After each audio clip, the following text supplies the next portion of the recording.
Partout, partout, partout. Dans la grande région de l'Outaouais. Vous écoutez LP le midi.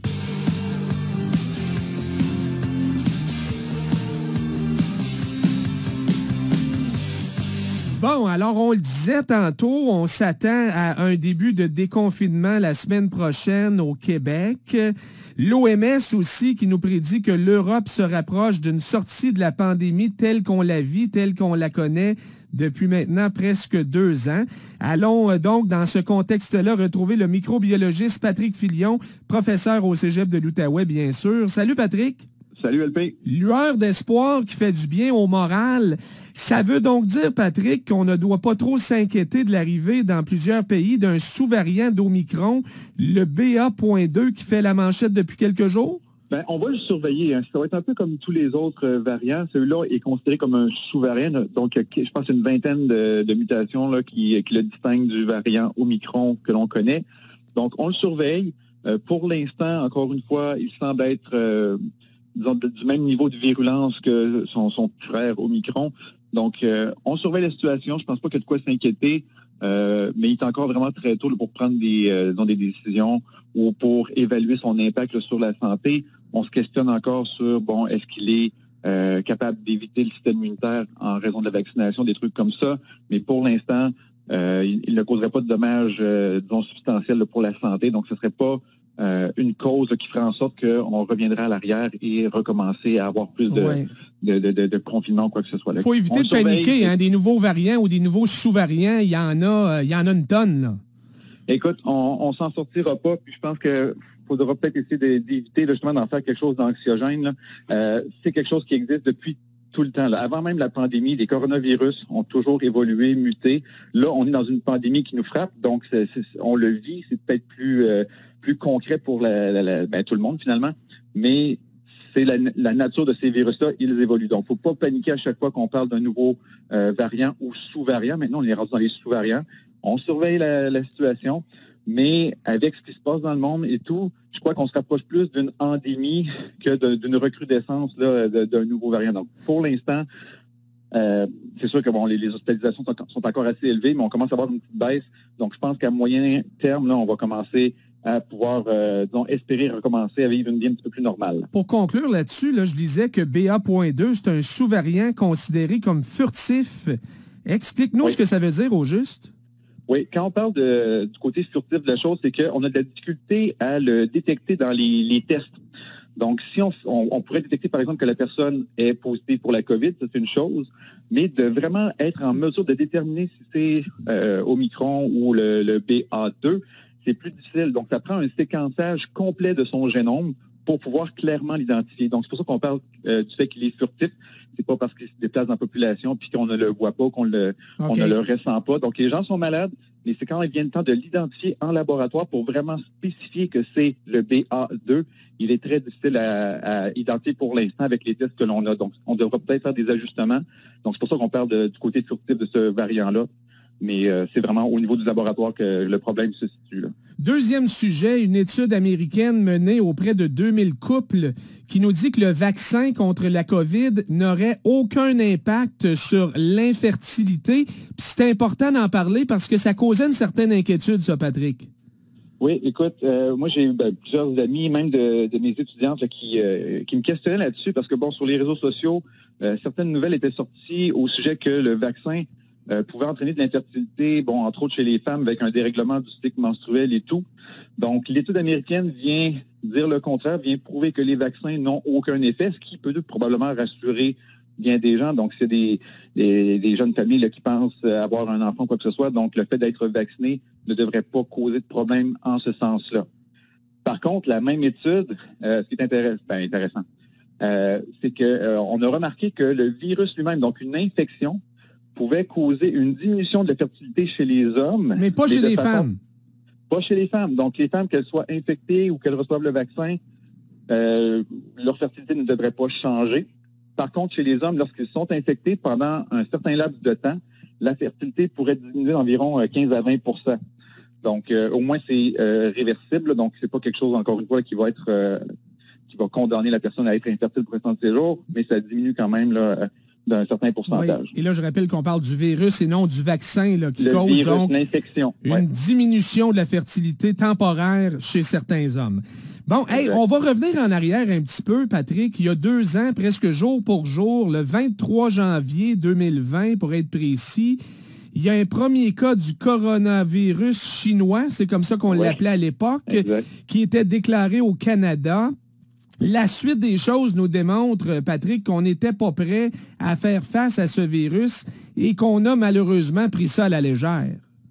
Oui, avec du recul, là, c'est un peu épeurant de voir ça ou de relire des articles des journaux, de la presse de l'époque d'il y a 2 ans. Oui, on a pris ça un petit peu à la légère, donc tu sais, la fermeture des frontières, des contrôles plus serrés, des personnes qui arrivent, le traçage des personnes infectées. Donc, le premier cas avait été déclaré à Toronto, on se le rappellera. Puis, écoute, j'ai relu des articles d'il y a 2 ans, puis on parlait déjà de quelque chose de relativement modéré comme problème, qu'il n'y aurait pas de confinement ou quoi que ce soit. On utilisait déjà le mot confinement et qu'il n'y en aurait pas. Et là, tu sais que 2 ans plus tard, c'est pas la même chose. On disait que ce serait probablement isolé en Chine au début, qu'il ne fallait pas s'inquiéter avec ça ailleurs, etc.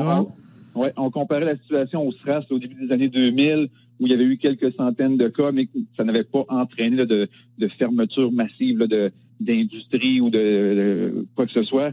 Mais là, on le vit, on le sait, c'est quand même pas la même réalité. Moi, je me rappelle, à l'époque, on en parlait dans mes cours. Bon, on commençait la session un petit peu comme maintenant. J'en parlais un petit peu dans mes cours de soins infirmiers. On vérifiait tout ça. Et une semaine après le retour de la semaine de relâche, tout était fermé. Là. Ouais. Donc, la situation a évolué en, on va dire, 6 semaines de façon très rapide, relativement catastrophique. Puis on a vu là, les effets dans les RPA, les CHSLD et tout, ça a été catastrophique. On n'était pas prêts. On n'était pas équipés non plus, Patrick. Hein? Non. Tu sais, on dit souvent, Dr Arruda disait, non, le masque, c'est pas important, mais au fond, c'est parce qu'on n'avait pas de masque. Puis au fond, je pense qu'il voulait garder les masques pour les professionnels de la santé. C'était un petit peu ça, là. Oui, je pense qu'il y a eu une espèce de sentiment. On ne veut pas créer de panique, puis de ruer vers les équipements ou quoi que ce soit, que ça devienne un petit peu le chaos, mais en même temps, ça a peut-être contribué justement à une propagation peut-être un petit peu plus rapide du virus. Donc, écoute, on peut pas blâmer les gens là quand on prend ça avec du recul, parce que ça serait trop facile. On aurait dû, oui, mais si on savait ce qui se serait produit, c'est sûr qu'on pourrait se préparer autrement. Et j'ose espérer que la pandémie que l'on vit, et qui, j'espère, prendra fin bientôt, nous aura appris plein de choses et qu'on pourra peut-être mieux préparer et anticiper, là, je ne veux pas dire la prochaine, là, mais des pandémies ou des épidémies éventuelles pour mieux les juguler au départ, puis avoir une espèce de meilleur suivi de ces infections-là. Parce que là, pour l'instant, depuis les 2 dernières années, là, on l'a vu, on a eu des ratés, mais tout le monde, littéralement, la planète apprenait en même temps à gérer ce virus-là. Donc, espérons qu'on en tirera des leçons. Oui. 2 ans plus tard, là, la cause comme telle de la pandémie, là, le point de départ du virus qui est devenu une crise par la suite, ça demeure un mystère, Patrick. C'est quand même assez incroyable.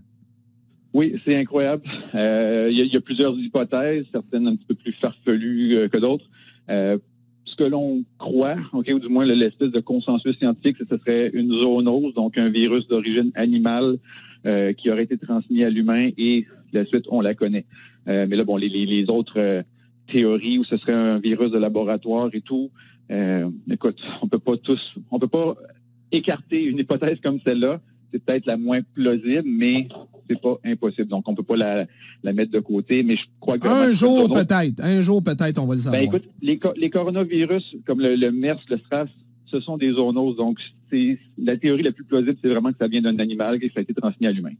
Sortons de la COVID en terminant, Patrick, pour ton dernier sujet. Récente découverte de chercheurs américains au sujet de la sclérose en plaques qui serait provoquée, selon eux, par le virus d'Epstein-Barr. Je ne sais pas si je le prononce comme il faut, mais c'est quoi d'abord ce virus-là? Oui, écoute, le virus Epstein-Barr, c'est un virus relativement commun chez l'humain. En fait, plus de 95% des personnes ont été infectées par ce virus-là, et la très grande majorité d'entre nous, je vais m'inclure là-dedans parce que je l'ai peut-être moi-même eu, on n'a pas de symptômes ou très, très peu.